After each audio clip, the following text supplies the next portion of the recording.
Yeah, I know this is extremely late to be doing a review of this movie, but I wanted to wait until I watched all the other James Bond films so I can do a countdown and then do the review. So I did rewatch it recently, and yeah, let's get on with this review.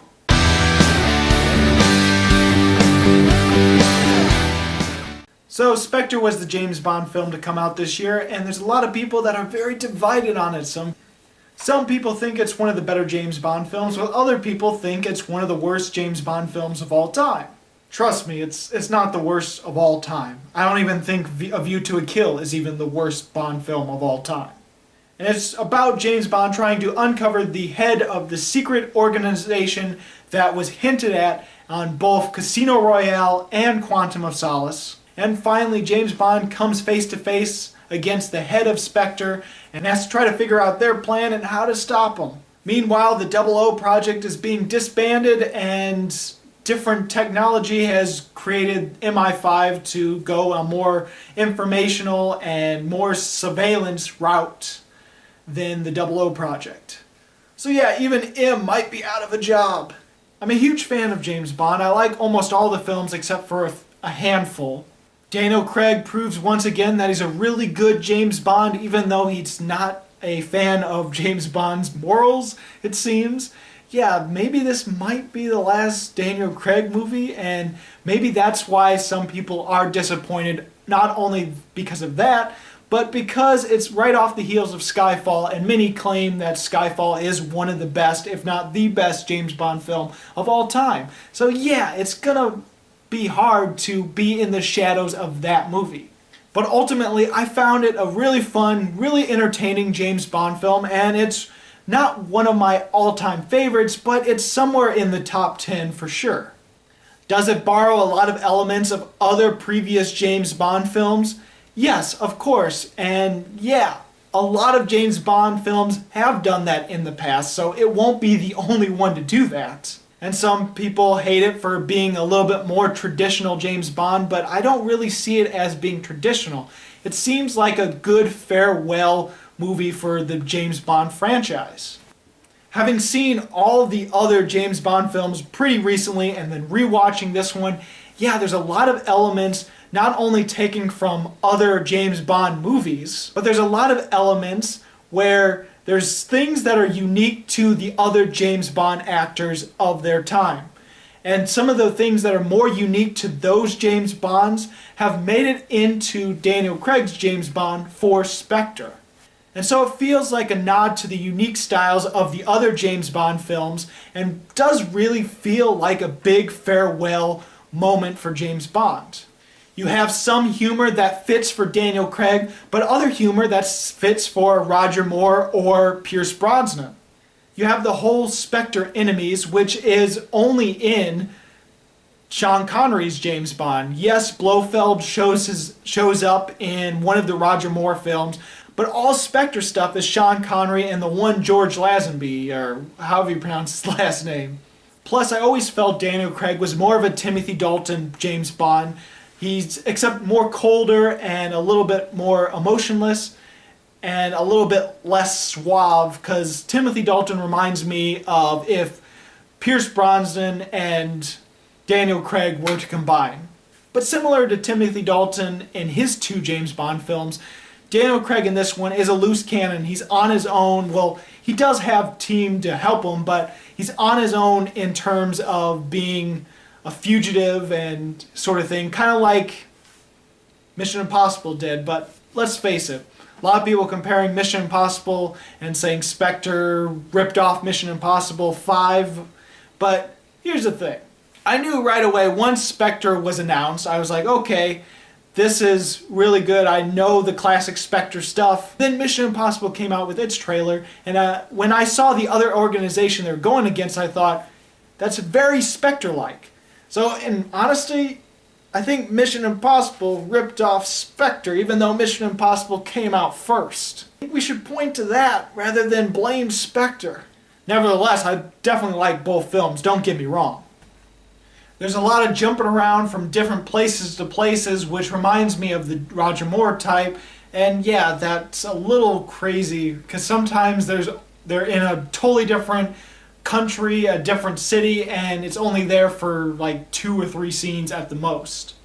There's a lot of jumping around in this movie. I really liked Christoph Waltz as the main villain of this movie, even though he's only in it for prominently towards the last 50 minutes of the movie, and it's 2 hours and 20 minutes long. I did really like his style in this movie because, now granted, a lot of people were disappointed because they wanted him to be more like the villain from Inglourious Basterds or more like his character in Django Unchained. They wanted him to be an overdramatic Bond villain. But similar to the Daniel Craig movies, he's a little bit more conservative and a little bit more subtle, and he feels like it doesn't feel like himself, and so some people might be a little disappointed that way, but I like that he held back, felt a little bit more realistic, while still having a little bit of his overdramatic self for some of the dialogue he says. So I think he held back really nicely, and I honestly liked it. Batista's really good at that big brute role. He's pretty much like the Odd Job in this movie, and yeah, there's a lot of similarities, honestly, to Odd Job for me. And yeah, he was really good, even though he didn't talk at all in the movie except for like one line, like literally one word he says in the entire movie. But even though he was this big brute, he seemed intelligent enough to understand his weaknesses and understand his greatest strength, which is his muscle. It's also nice to see the movie continuing with M and Moneypenny and Q actually doing stuff as well and not just James Bond. Like, this is one of the few times where Q actually is part of the mission. I think the only time he actually is part of the mission in the older ones was back in Octopussy. Really, that was the last time he was actually in a mission, I think, and actually played a role in the mission. Spectre also does a nice job at tying up loose ends and finally explaining a little bit more of James Bond's past. And I think there's a lot of great potential with him and the eventual backstory of our main villain, played by Christoph Waltz. And the great reveal of who he really is was also really great fan service. He's definitely better and deeper than the original villain who played that villain. But even though I really did enjoy this movie, I do have a few issues with it. For one, the Bond girl doesn't seem as great as the other Bond girls in Daniel Craig's versions of the James Bond films.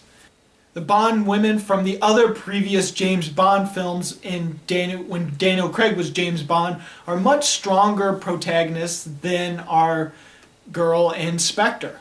And I'm not saying that Spectre girl isn't a strong female character. She definitely is, but just not to the extent of the other ones like M from Skyfall pretty much. She's pretty much the Bond girl in Skyfall, quite frankly. Or even the girl from Quantum of Solace.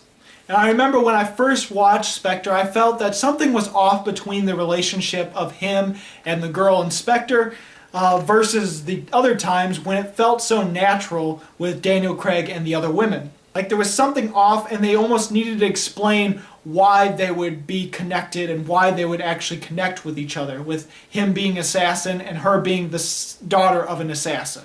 But after seeing it a second time, it really works a lot better.